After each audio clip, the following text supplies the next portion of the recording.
Hello, all you positive heads out there. It's so good to be back with all you beautiful reflections of the one source consciousness that creates and animates all things.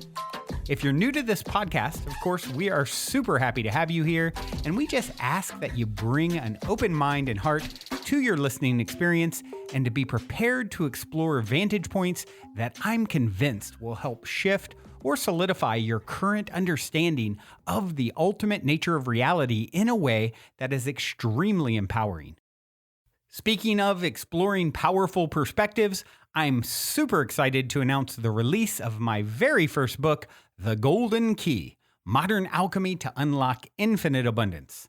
If you're ready to alchemize the circumstances in your life so that your abundance expands to an entirely new level in 2021, head over to goldenkey.gift to download the audio or ebook as my gift to you by using the code POSITIVEHEAD.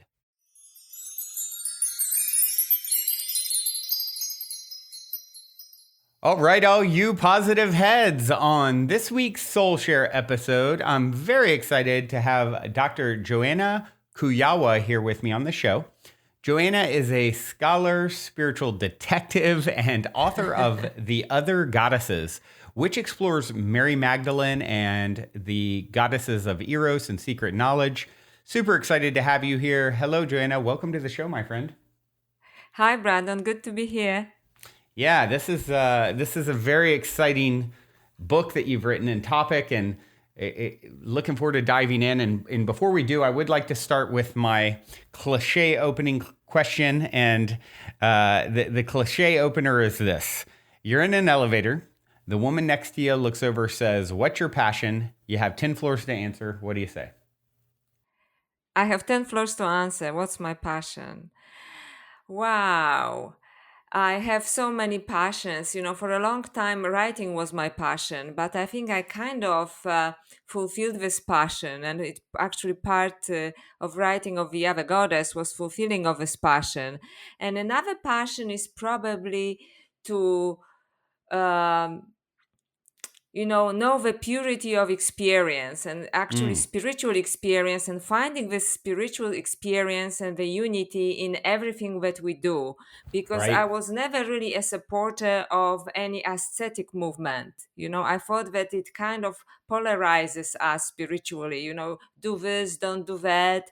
So naturally, I was attracted to my own experience, what Mm-hmm. expands my consciousness, Right. and it's kind of also connected with looking for truth, but by honest kind of experiential truth, not Yeah. theoretical truth only. That's why although I'm an academic, I never thought it was enough. So kind Yeah. of purity of experience.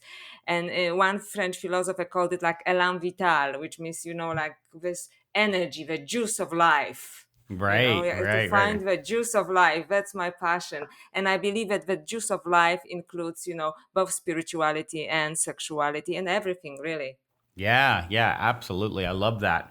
I'm someone who has always rebelled a little bit. Whenever you start trying to put me in, you start shoulding on me. Well, you should do this. You should do that. Get in this box. This is the way you Yes. meditate. It's just fill in the blanks, right? I'm like, are you sure that's the only way? Could there be, a unique way that just suits me? And so I think that's kind of what you're touching on here. And I fully am with you on that. It's like finding what is pure and true for you, and it may not be the exact thing that's pure and true for someone else. Absolutely. Yes. It's a very individual thing. Yeah. Yeah. Agreed. So I would love, Joanna, if you would, to, take a few moments, to share whatever you feel is relevant in regards to your backstory and, sort of what your journey has been like that's led you here. Like I said, whatever feels relevant to share in the context of our conversation today. Okay. So, Because I'm here mostly to speak about my book, The Other Goddess, I thought that perhaps I actually have to start at the beginning because, as you can hear from my accent, although I live in Australia now and I spent many years in Canada, I'm also a Canadian citizen. I was born in Poland and I spent my teenage years in Poland during the communist system, but also that was a very much a Catholic country. So it was a place of contradictions. On the one hand, it was a communist place. On the other hand, it was very kind of uh, very much a medieval form of Catholicism, very strict Catholicism. Mm. And, when I was a young girl, I was going, of course, to a church, and I was brought up with Virgin Mary, which was actually the main deity in Poland. So I was exposed to the divine feminine, so to speak. But one day when I went to the church as a little girl, I noticed that, there's this image of Virgin Mary, which everybody adores, especially where I came from. And Mm-hmm. then, in the nave of the church, there was this image of this other woman, and it was Mary Magdalene. Mm. And I was immediately kind of intrigued by her because, on the one hand, she seemed to be very close, to the teacher. Seemed to be very close to Jesus, but at the same time, she was kind of despised. And I realized that, it has to probably something to do with her sexuality. And only Mm-hmm. later I learned that, she actually was not a prostitute and so on when I studied Gnostic Gospels and so on. But I started to be intrigued, about this other goddess. And this is actually the title of the book, The Other Goddess, who is Mm. this other woman, this other way of being, rather than being framed by society. You said you don't like to be boxed in, and I don't like to be boxed in either into anything. So I thought, like, okay, what is there another way of being a woman without being this unrealistic purity, like Virgin Right. Mary, which is also a mother, like, get Yeah. this, right? Right. And Right. and also, what if perhaps I do not want to be a mother? I was very young and I was thinking I want to travel the world. I want to study at different universities. I had a passion for writing, and for seeking truth. So who is this other goddess, right? Right. Right. So that's my detective journey, probably not on a conscious level, but on a kind of very almost subliminal, subconscious level, started there. What is possible for me, when I'm embodied as a woman, and maybe do not follow what everybody around me was following, because my girlfriends in those days in that particular place, were getting married at 18 and, Wow. immediately had children and so on. And I thought, like, I just intuitively knew that this is not my path. I had nothing against mainstream, if you want to go Sure. there, you can go. But I thought, like, this is not for me. What is this other way of being for me as a woman? Right. And to claim both my intellect, my soul, and and also uh, my sexuality, right? Right. In a way that is unique for me. Right. Right.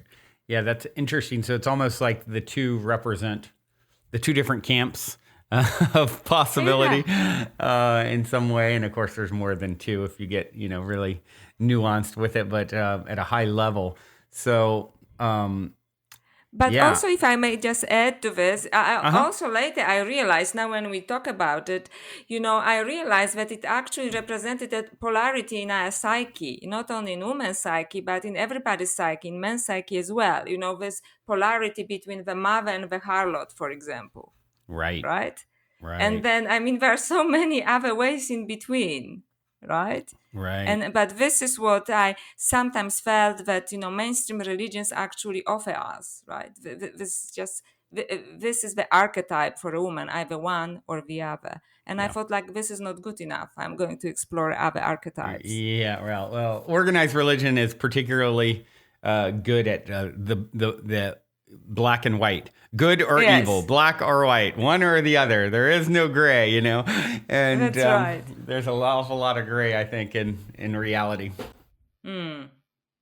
And many beautiful colors, not only Yeah. black and white. Yeah, that's right. That's right. Absolutely. Now you're really throwing them. So, so yeah, let's dive in and just talk some about the book and what you have sort of learned along the way of your your spiritual detective work. I love that, and talk about some of the concepts. I know in the first part of The Other Goddess, you break down these different distinctions between romantic trap and erotic connection and sexual alchemy and the dangerous path. And I think that'd be a great place to just start with some of this information that you've uncovered. Oh, that's fantastic.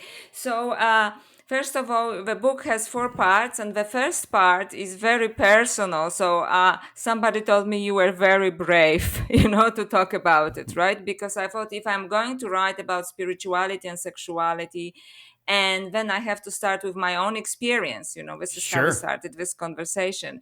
So to make it authentic, and also I asked people to share their stories, and they also shared their stories. So I thought I have to be honest. So the first part of the book is actually about my and other people's experiences with Eros and spirituality, and only part 2, 3, and 4 deal with other goddesses, Mary Magdalene, and so on.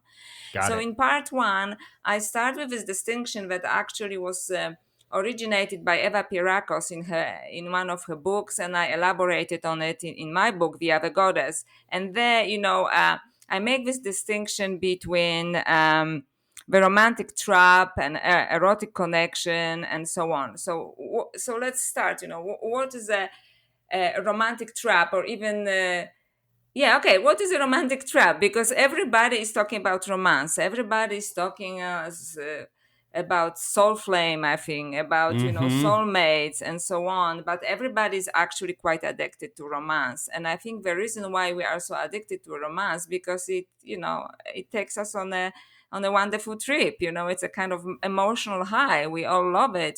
This walking on air and so on. So why am I calling it a romantic trap? A romantic trap is because it is not real. Hmm. So at the beginning, I think two people meet and there's this beautiful chemistry, and there is an opportunity there to explore each other deeper, and ourselves in the process as well, right? Mm-hmm. But what happens, we start to play the part, so we start to play the part that we think what our partner wants Mm-hmm. on both sides, right? Right. Right. So we stop being authentic. And because why do we stop being authentic? Because we want to recapture this first moment authenticity, when we Mm. actually met and we connected. But what is a romantic trap? We start to uh, revive this moment, and you cannot revive a moment. You have to grow, you have to move on. So as a woman, you can wear that beautiful red dress only that many times to the same effect with the same man, Right. right? Right. Eventually it is just the same red dress. So this is the romantic trap, because it is kind of tries to recapture the original opportunity, the original possibility. Now, how is it different from erotic connection? Erotic connection basically asks us to be authentic all the time with each other. Mm. You do not try to recapture this original moment of, whoa, right? I feel like I know you, but you actually are completely authentic all the time, which means you have to show all your parts, beautiful and ugly. You're Right. Right. authentic in every moment. It is very challenging, right? Because Eros is very playful, you may lose it, but Yeah. it stays only there, as long as you're authentic. Also, erotic connection, some people shared this with me, and I included in the book, happens when you have this complete, sometimes it's a very spontaneous, almost like supernatural experience, when they have a complete recognition of each other's souls. I have some beautiful stories there, which means people may not know each other. In fact, in Mm-hmm. one story, I hope I'm not shocking anyone, in one story that a woman shared, they were attached to other people, and they met and they had this complete recognition on a soul level. And Right. so in erotic connection, it may happen that you know each other's soul, so to speak, Yeah. There's history recognize the there, other. perhaps. Yeah. Maybe there is a history, yeah, we don't know. And but you may not know much about this person, Yeah. it's not this kind of familiar relationship. In fact, it often happens when this kind of relationship is not possible. Mm-hmm. All right. So and the erotic experience in this kind of encounter, more maybe than a relationship, was such for this particular person, with this particular couple, that they actually went out of their body. They had out of Wow. body experience, and Both it of was them. both of them. Yes, so it wasn't Wow. just one, it was both of them, and both of them had a recognition that this is something amazing, spiritual, and at least supernatural. Sure. And another aspect of the story is that they decided that they have to part their ways because they were otherwise attached, right? And many years later, this woman was starting, I think, to be a celebrant, for weddings and funerals and so on. And they told her that a body of a man arrived, and somebody had to perform funeral rituals. And then she agreed because it was her first First job as a job. celebrant. Oh, wow. I And know where she this is going. realized, and then she read the papers and she realized that it was this man. It was the body of this man, and she Oh doesn't know how it my happened because he goodness. you know he lived abroad and so on. So I mean, this is a kind of Wow. very very mysterious connection, and she says it fundamentally changed both of their lives. They parted because they Yeah. were kind of decent people, and they had Yeah, right. responsibilities, Sure. but it threw both of them on spiritual paths. So this erotic experience, I love this story because this erotic experience of recognition of each other actually sped up the spiritual There's spiritual journey, evolution. Yeah. the spiritual evolution. Yes. Wow. Now, when they first came together, was it? I'm assuming that they're both attached elsewhere. They came together, and it was a erotic moment that they shared, or sexual That's moment that right. they shared. Okay, and then it led to an out of body experience. They went on their separate ways. Years later, she's taking her first job, and it Yeah. entails dealing with the body of this man This who. man that arrived, the body of a Oh male my that arrived from gosh. overseas, and it's his body. And she's like, how do you explain this kind of set of synchronicities? Yeah, right. Wow. Yeah, I always ask stories of synchronicity, serendipity, positive paranormal stories at the end of the show, and you kicked off with a really good one at the top, which you've already qualified on that question. That is really a wild story. What that had to be really challenging and emotional for her to then Yes. come back together with this man, or his body in this case, Yes. all these years later in that way. That's right. So it was a immense, emotionally very deep experience, and occasionally they wrote to each other and shared their spiritual path and so on. But it was like they were set on spiritual path through this experience, Yeah, because they right. had actually supernatural experience, right? Wow. Wow. So that would be, and you talked about, you started off with romantic trap. And I love that you touched on that, because I do think there's an awful lot of Disney movies out there that have shown Yeah. us, okay, it's the happily ever after. Yes. And I believe, you come together with someone for an opportunity for growth that Yes. may last a day, a week, a month, a lifetime. But we've got this idea that it has to last forever in order to be successful. And this is a great story. And I don't believe that's true. I think, you come together as long as is necessary. And in this case, they came together, to spark this, their own spiritual growth, and, determine that was the extent of what it was supposed to be for now. And who knows, like we said, maybe there's some deep history there, beyond the physical dimension that they were tapping into and feeling that these souls share.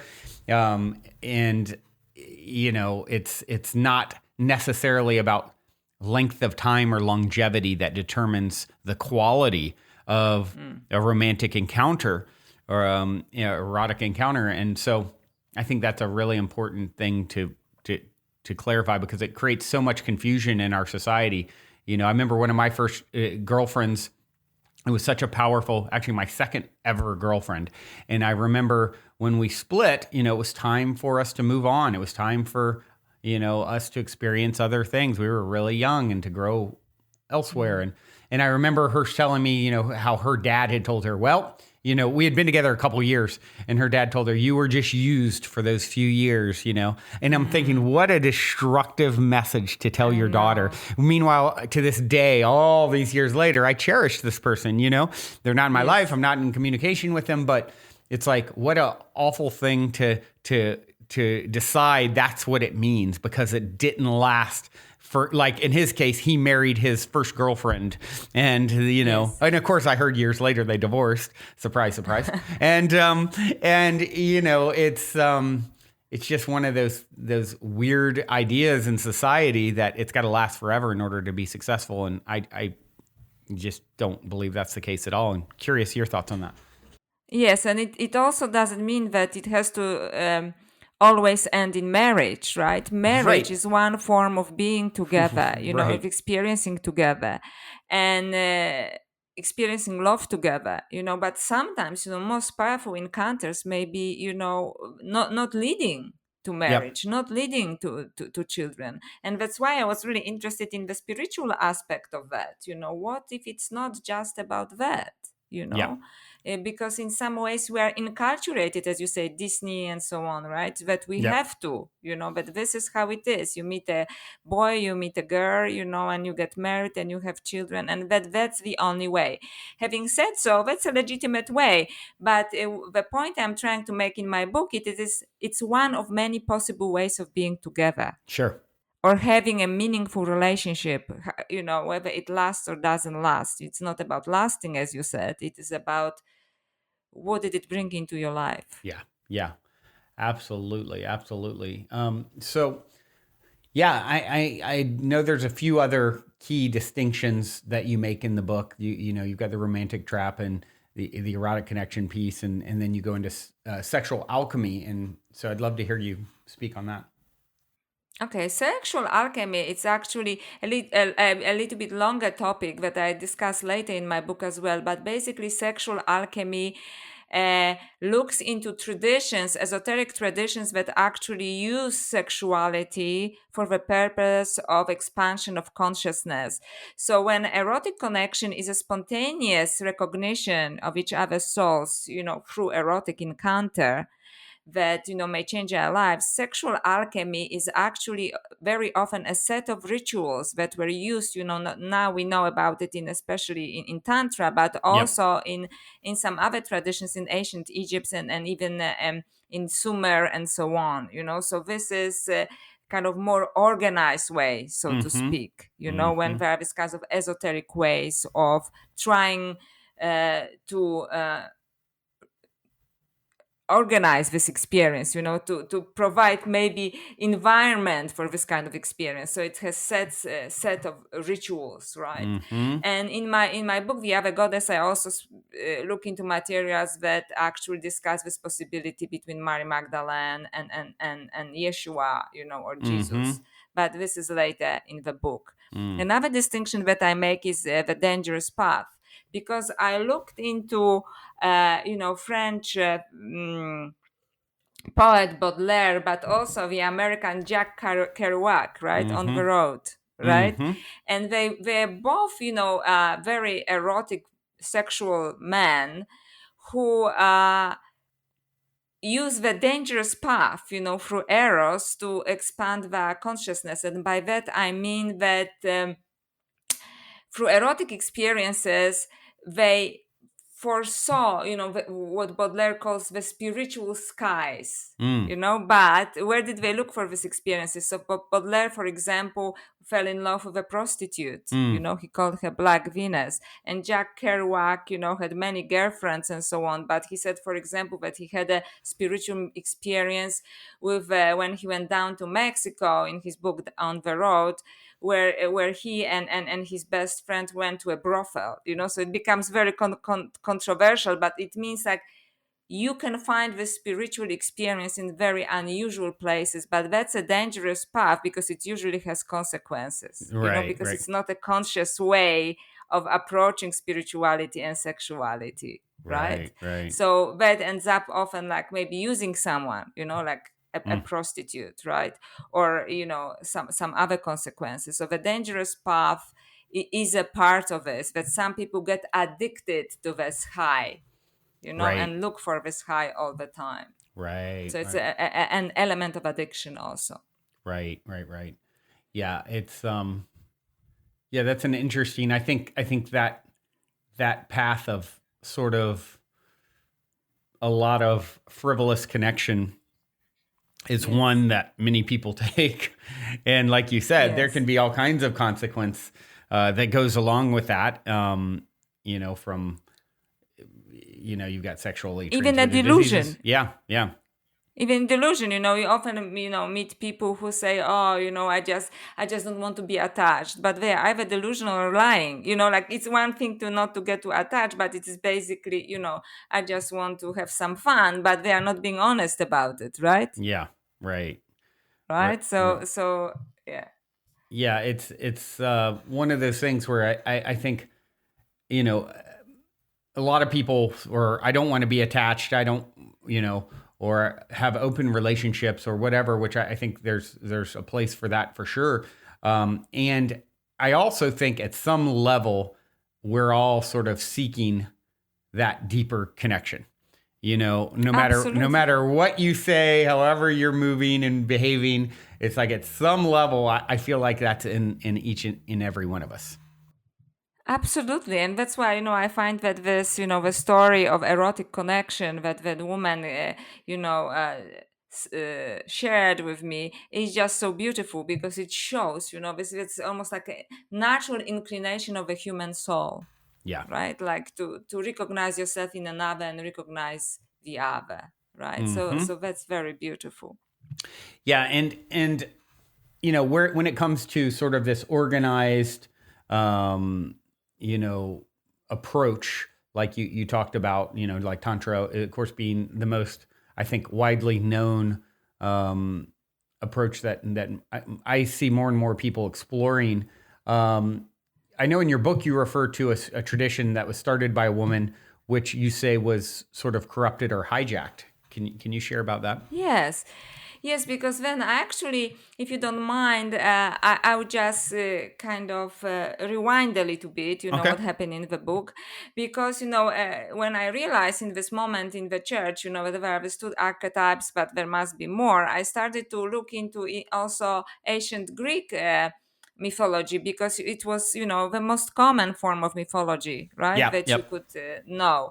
So I started to look to, for example, into goddess of love and Eros, right, Aphrodite, and I read the Homeric hymn, which is written by Homer, who wrote also the Odyssey and Mm-hmm. the Iliad, and it's quite interesting because Aphrodite, the goddess of love and eros and beauty, she starts up as a very powerful goddess and that everybody loves and admires and adores. And somewhere in the middle of the poem, she starts to lose all her powers. It almost looks like someone else started to write this poem, and they probably did. Mm. And when you study other goddesses in mythology, this is exactly what happens to them.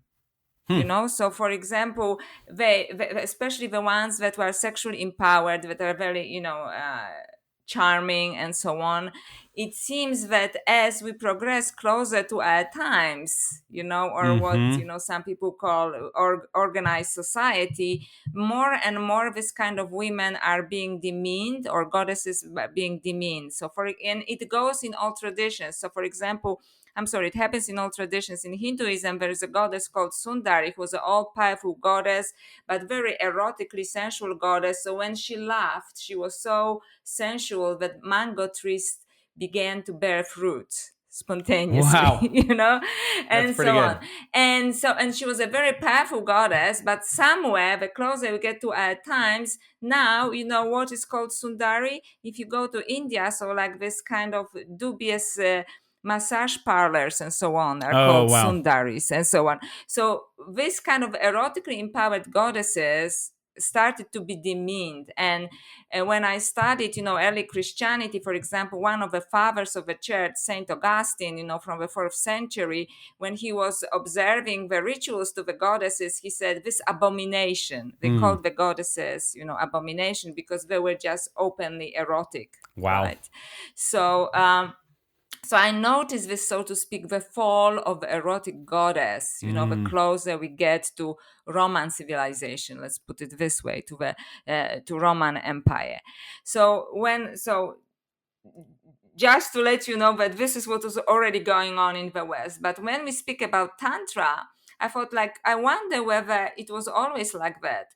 And then Tantric tradition is actually very ancient in uh, esoteric Hinduism, because in the mainstream Hinduism, it's very inappropriate. Mm. You know what I mean? Mainstream Hinduism is not very different than mainstream Christianity or, Right. any other religion, right?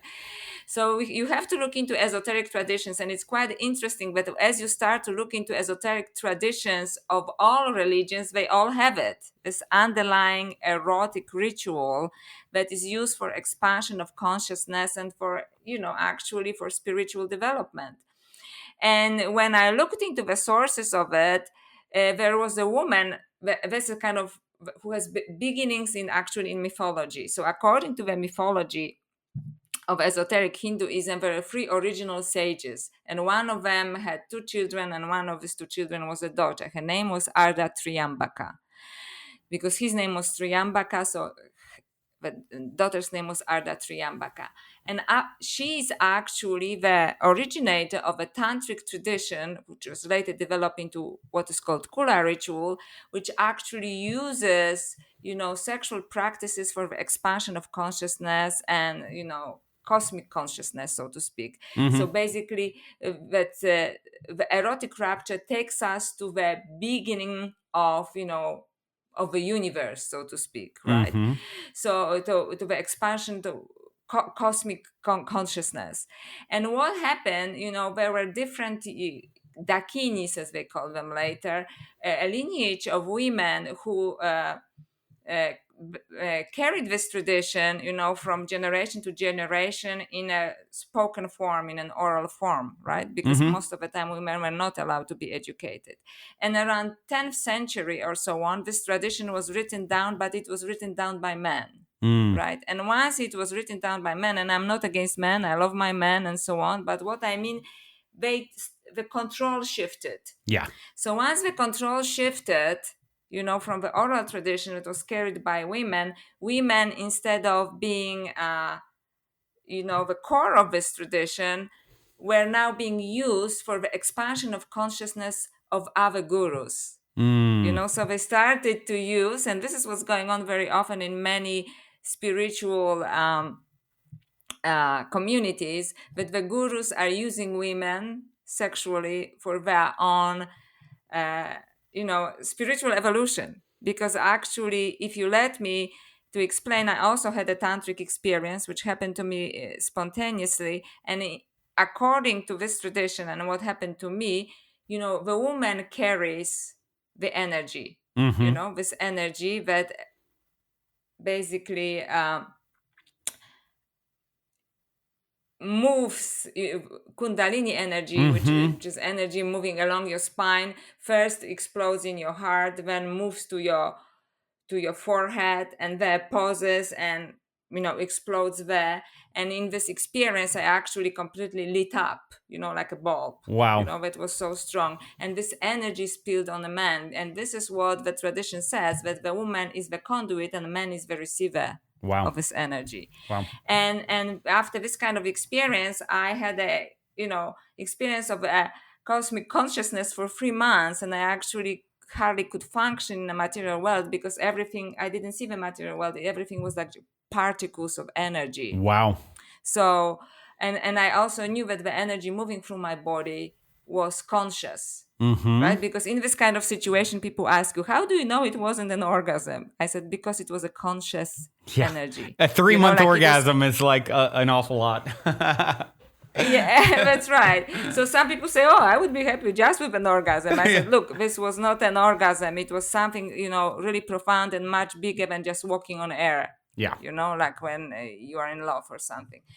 However, I consider it kind of a form of grace, because I am not a tantric teacher. So this experience happened to me. Right. But this experience happened to me when I was actually studying it. I was studying Sanskrit texts with, scholars and so on. And by chance or design or synchronicity, again, I fulfill certain criteria that are in the tantric scriptures, Right. right? And then I had this experience. Wow. So what I'm saying, that this tradition later was written down in 10th century by philosopher, 10th century philosopher called Abhinavagupta, who was actually a very progressive man, and he was a practitioner of Tantra. He was a Brahmin, so he was a mainstream person who was doing, esoteric rituals. And he actually had many women in his court who were philosophers, mathematicians, and so on. So he was, ahead of his times. However, once, and he wrote it in Tantra Loka, it's Kula Ritual, chapter 29 of Tantra Loka. However, once it was used, in a written form, it women started to lose, the flow or the control, or I don't want to use the word control of this ritual, and the power shifted. You understand? The power shifted, and women were just used for, for the gurus to use them in the rituals. Because when I asked the scholars with whom I studied, what happened to the women that the Brahmins use, for the expansion of their consciousness through, all kinds of tantric rituals, which I described there. Because I said, because, they could get pregnant, right? Like what happens? And they said, oh, we don't know. Yeah. Right. So it was just the premise was that you chose very attractive women of lower class, and had sex with them through tantric ritual, and then you dispose of them. So Right. this is what has become. Right. A tradition that was actually originated by a woman, not Right. with this in mind, right? Right. Wow. Yeah, that is doesn't surprise me at all to hear, and I think it's interesting now that there's a lot of, it feels to me like and I hear people often say we're entering into a cycle now where the feminine sort of reclaims its power. And I'm curious what you think about that. I mean, certainly, and I've heard it said, like, as we go through these, like the Mayans talk about these 13,000 year cycles, and it's like this sort of cycles of separation from source, and then reunification and separation. And when we're in series cycles of separation, which I think we have been in for a long period of time, as humans, the masculine energy dominates. It's like survival of the fittest, and things are really tough, and we've forgotten our divinity, and then you get into cycles of reconnection and unification again, and then the feminine energy sort of comes back in as reclaiming its power. And so I'm curious if you feel that is indeed what's currently happening. We're in a cycle, and of course we've seen reflections of it with, like,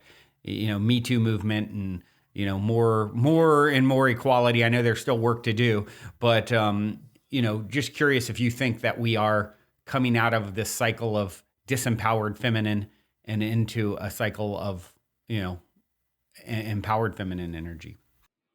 So I think that that's actually a fantastic comment, but I would just elaborate a little bit on this, because I think that we need both, the evolve feminine and evolve masculine. Sure. So I am not, just standing for the feminine. The reason why I think that the feminine has to be empowered, it is because our civilization, as you said, really needs it. So we all need it. And for very long, and when we talk about feminine and masculine, also it can be genderless, because it could be a little bit like a Jungian animus and anima. We are both have feminine and masculine elements in our psyche, right? Whether you're a man or a woman, right? And I think that at the moment, the last few thousand years, it's a long moment, we were focusing on what we'd call masculine form of intelligence, which is this rational mind, cause and effect, and this kind of more holistic way of perceiving things, which is, maybe quantum physics represents, which is more spiral and maybe less predictable, right, and more intuitive, is what I would feminine consciousness. But it doesn't mean that it's gender related, right? It's just men can have it and women can have it. I, as a woman, function in a very masculine consciousness professionally as an academic, because it's very masculine, right? Yeah. So I think that we desperately need this awakening of feminine consciousness in all human beings nowadays, because we are going in a completely wrong direction. As now, with the development of technology, of artificial intelligence and so on, which is taking us to a very dangerous path with Mm-hmm. this cause and effect reason. There is nothing magical, there is nothing holistic in our reality. So to grow, spiritually, we shouldn't try to prolong our lives by using artificial intelligence, and implants, but by evolving this other form of consciousness, which is, this feminine consciousness, which exists in both men and women. Mm. And if you don't mind, in the other goddess, I describe this moment when I'm in actually in a Eastern Orthodox church in Jerusalem. So Catholic, ex-Catholic girls things happen in the Catholic, in the church. And I see this image. I saw this image of Mary Magdalene, not as a penitent prostitute, but as this powerful figure in a red dress with her hand extended, and she holds an egg or something like shaped like a egg, in her hand. Mm-hmm. And there is a medieval story that has some explanation to it. I don't know if you want me to say the story, but I always thought it was very naive explanation. And I started to think, what is really Mary Magdalene, trying to give us? Symbolizing, yeah. It looked like an offering. And I remembered that, from 5,000 years ago, Sumerian goddess Nimna is portrayed in the same way. She's extending the consciousness, the gift of consciousness and life and knowledge and wisdom to humanity. And then Mary Magdalene is also, with the same kind of gesture, in a church. Mm-hmm. So it is a kind of, and I started to look into the lineage of goddesses who were portrayed in the same way, asking the question that you ask now, what are they really offering? And in my answer is that it's more holistic, more accepting form of consciousness. And the focus of this book is also, secret knowledge and sexuality. And I mean that, sexuality also has to be part of this consciousness, because how can we, deny very such a vital part of who we are, Yeah. and we've been asked to deny it. And although, men were given more sexual freedom than women, they were also not taught how to honor their sexuality. Right. Right. And every portrayal in the Hollywood movies and so on, I think, is really demeaning of sexuality for both women and men. Right. So I think we have to bring into light of consciousness, and instead of talking about horrible things that are done with sexuality, which we know that are right in some Mm-hmm. places, and it happens. Why don't we focus on traditions that actually elevated it for the purpose of our spiritual evolution? And this is the purpose, of my book. Mm-hmm. Let's use it in a good way, because it's a very powerful tool, right? And we have not Absolutely. learned to use it, and there are traditions that used it for thousands of years, Yeah. on the margins of mainstream religions. Yeah, I think I remember reading many years ago a book talking about Tantra and Tantric philosophy.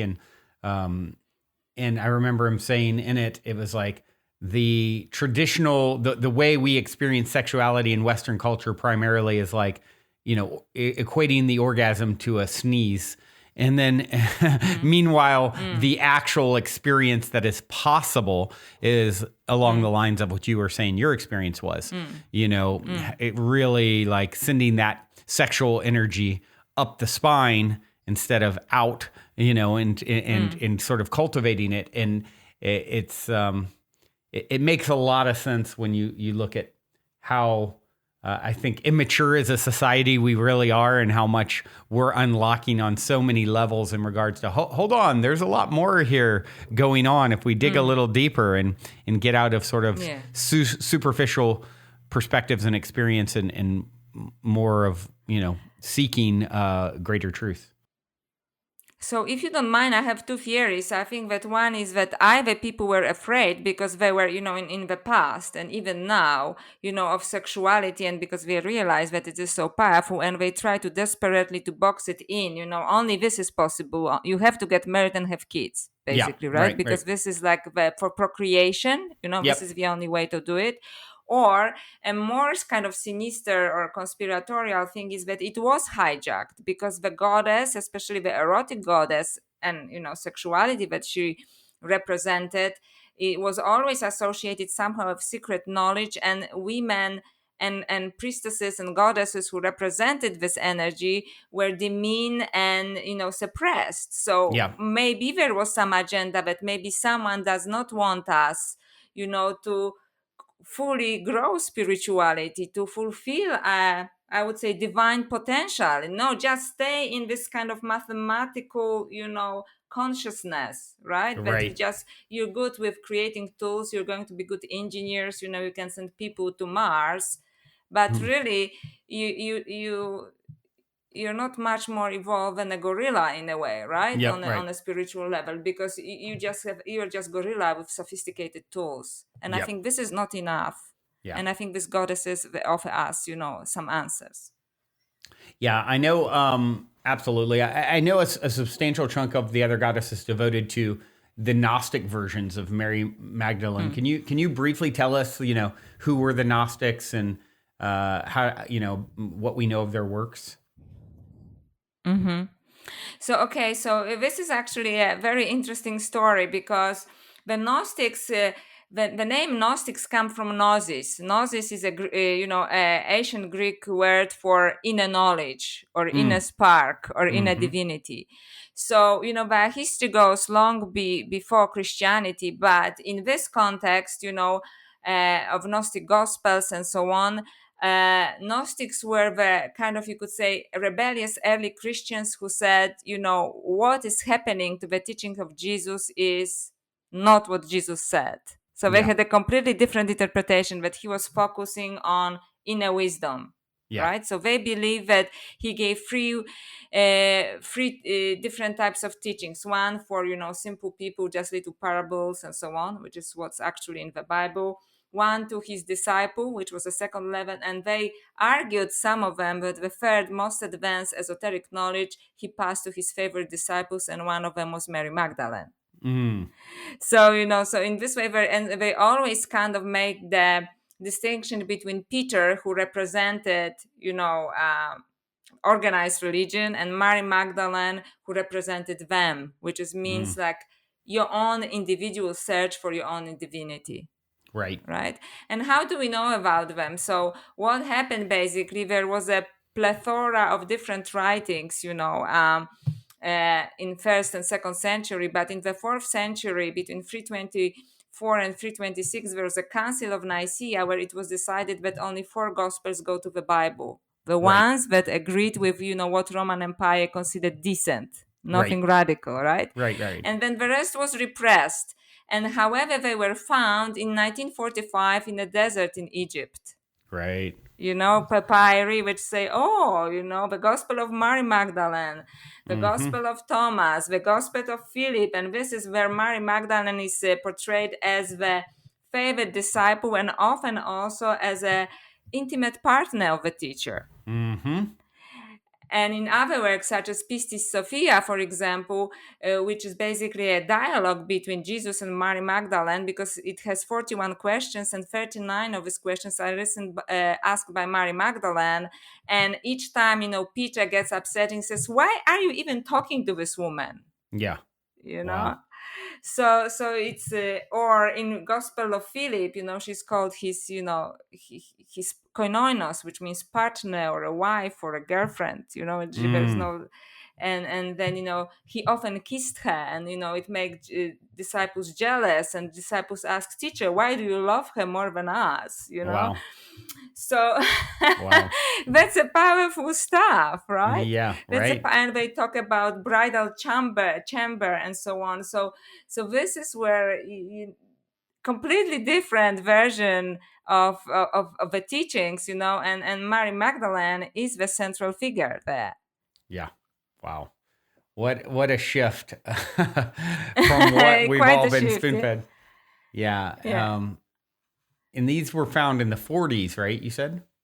Yes, it was, but it was a big political drama, as you can imagine. So by the time they managed to get it out of Egypt, and who, which country, can do it, which country cannot do this, which university is going to translate them. And originally, when they were translated, they were just translated in a very kind of word per word, so it didn't make any sense. Uh huh. Right, because and then when theologians had to look at it, my favorite translations come actually from a French scholar, Jean-Yves Leloup, who translated the Gospel of Mary Magdalene, who is actually discovered in the 19th century. It was earlier.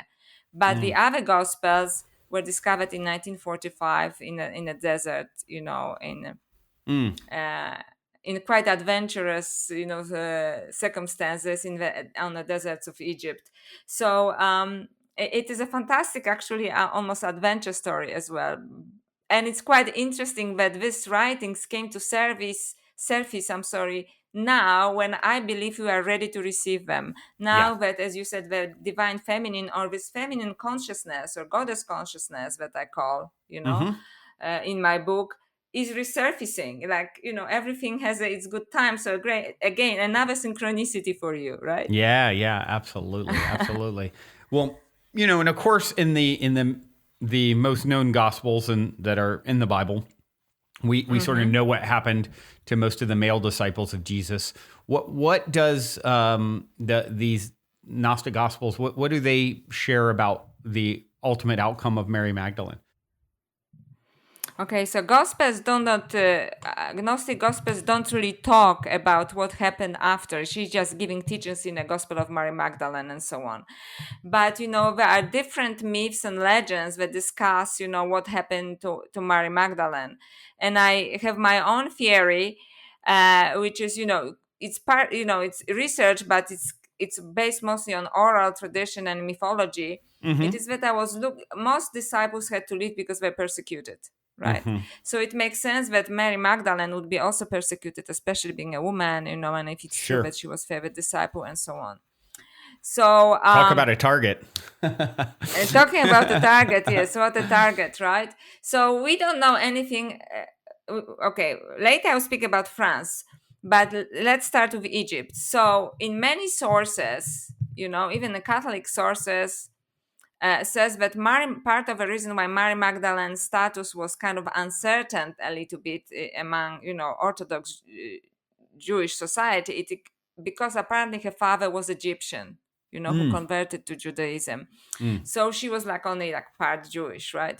Gotcha. And so I was thinking, what if she ended up in Alexandria? Because the city of Alexandria in Egypt was like the center of culture, like New York, Paris, and London all together at the Yeah. time in the first century. There was a famous library of Alexandria there and so on. It was a center of learning.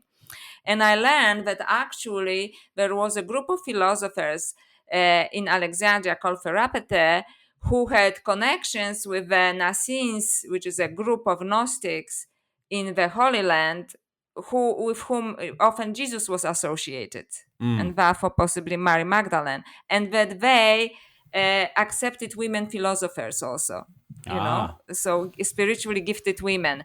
So I thought, oh, that's interesting. Maybe it would be a perfect place for Mary Magdalene to go, right, Sure. when she had to escape.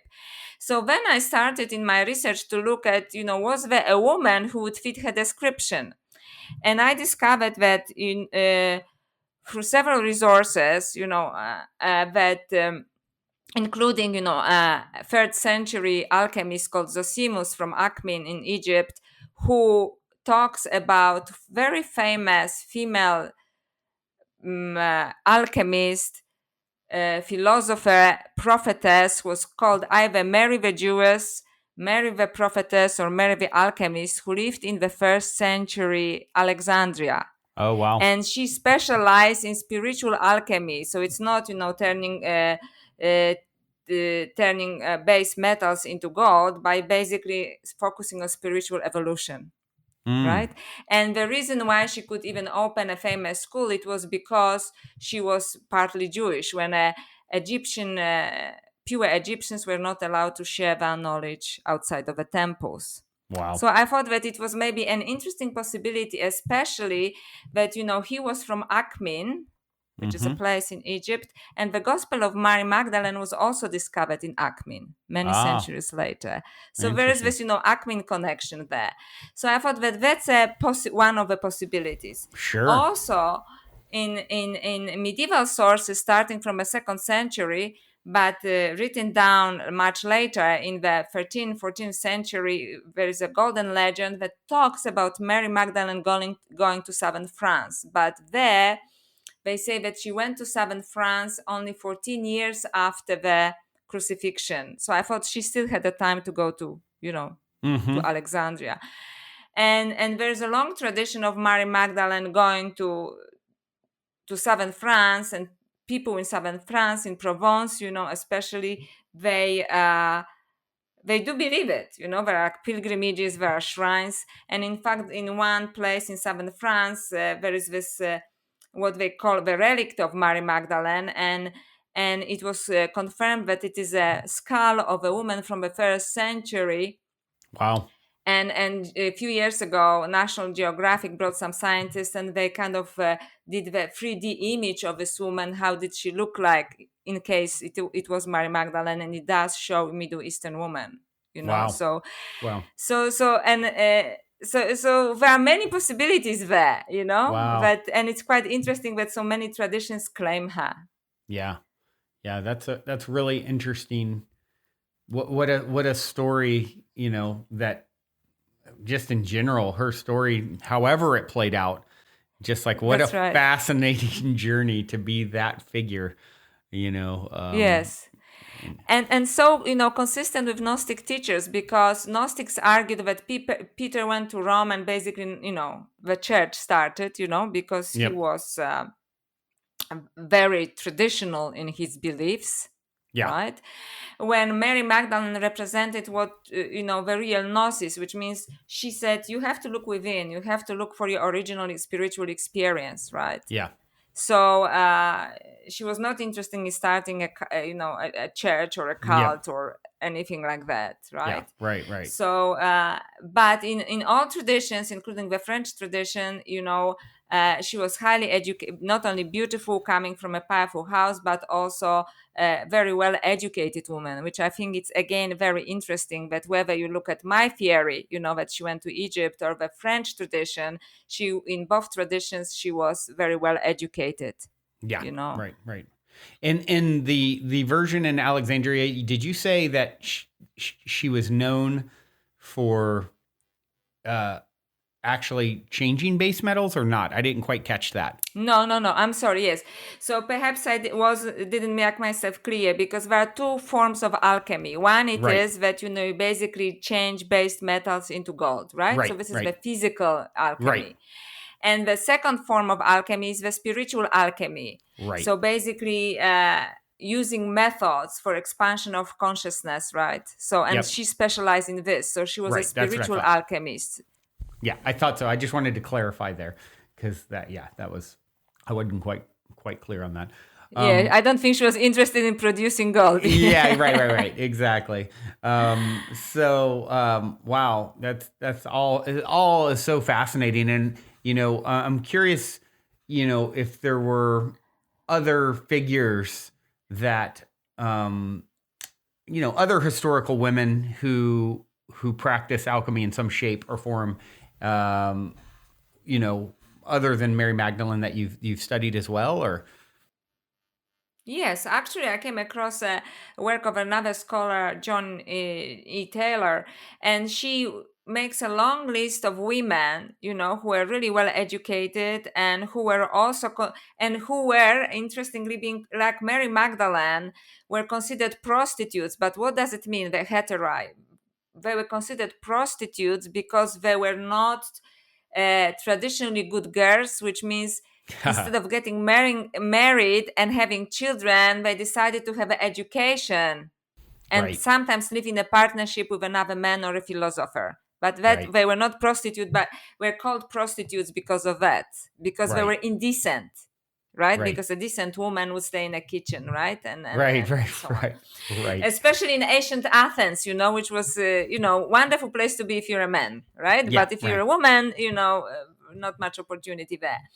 So she was. So there are some fantastic historical records. So most people know about Pythagoras, who was a mathematician, ancient Greek mathematician, Pythagoras, and he had a school of mathematics, but he was also a very esoteric philosopher.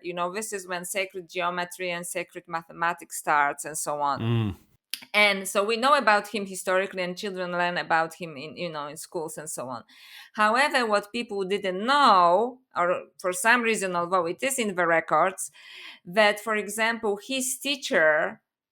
you know his teacher was actually a woman who was a Delphic, how do you call it, Delphic prophetess or Delphic Oracle. oracle, I'm sorry. Hmm. Hmm. Delphic oracle, that's right. And just let me, now I remember, her name is Themistoclea. She was a Delphic oracle, and she was his teacher, so what he knew he has learned from her. Wow. Okay. Also, people, for example, don't know that his wife, Fiano, was also a philosopher, and she ran the school with him. And when he died, she ran the school by herself. Wow. So I'm just kind of interested. I find it interesting that somehow the knowledge of these women, was kind of suppressed, right? Or Used, and then suppressed. Yes, used and then suppressed, and it's not only of great historical interest, but also why was it suppressed? Why this kind of esoteric teachings, especially when carried by women, were suppressed.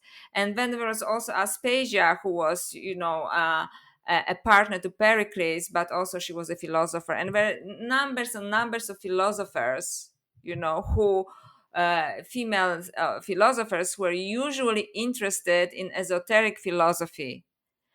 So, but were also suppressed. So you have to do like some serious digging. There is an information, but you have to make an extra effort. Yeah. So Yeah. otherwise they would be completely erased from history. Wow. Wow. I know that the very last chapter of your book is called "The Goddess and the Machine," and Mm-hmm. it kind of relates to how everything that we've discussed today matters. Especially in current times. And yeah, I think that would be a good place as we kind of wind down here to just share a little bit about that. So I think this is, we partially discussed it, but I would like to share my personal experience again at the end. I Okay. lived then in Melbourne, Australia. And now I am still in Australia, but in a different city, in Brisbane. And I was on a tram going to work. And suddenly I had this experience, exactly, like being pulled away from the Matrix, but not in such a dramatic way as they show in the film. Because I was sitting on the tram and everybody is looking at their mobiles, and normal thing. And suddenly, like I was like pulled out of it. So it means I was outside of this and I saw people doing that stuff when I was outside, just observing it, like I was almost pulled outside of this reality. And Wow. I realized how conditioned and mechanical and familiar our lives are. And Yeah. I saw, there's no judgment in it because I was part of it. I just for a moment had this another moment of grace, Sure. basically, or synchronicity when I just actually was, like being in a movie theater, right? Yeah. Except Yeah. that the reality was right in front of me and I was just like pulled out of this. And that we are so programmed, Yeah.